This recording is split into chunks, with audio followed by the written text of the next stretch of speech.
Finally, we should be ready to pour the first color. My guess is that it'll take about 2 cups of resin to fill the space.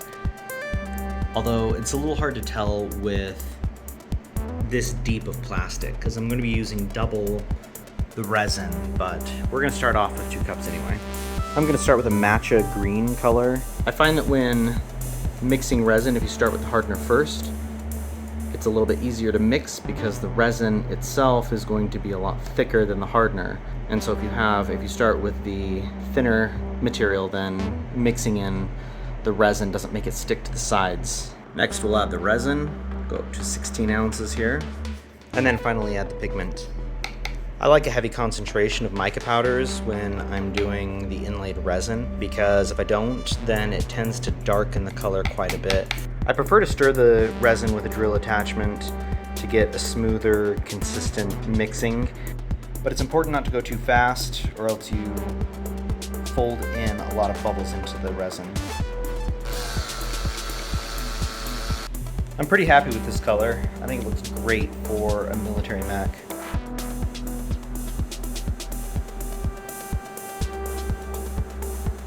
Once it's poured, I'll scrape off the top to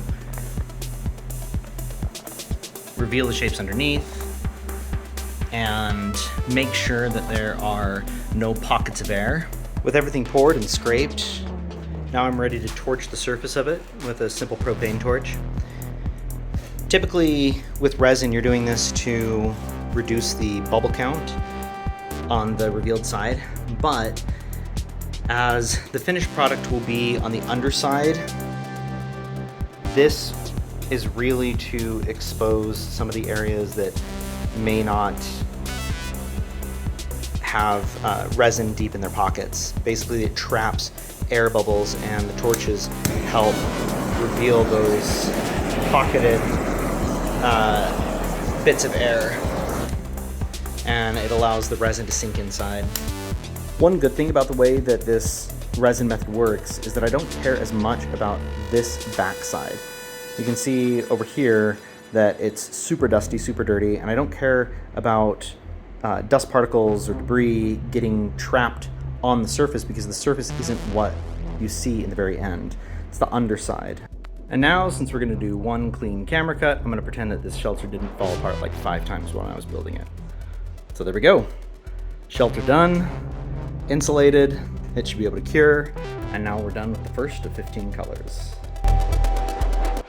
All right, now that color 1 is cured, time to start color 2.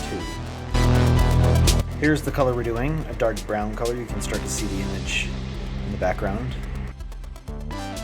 And here's the start of the tool path.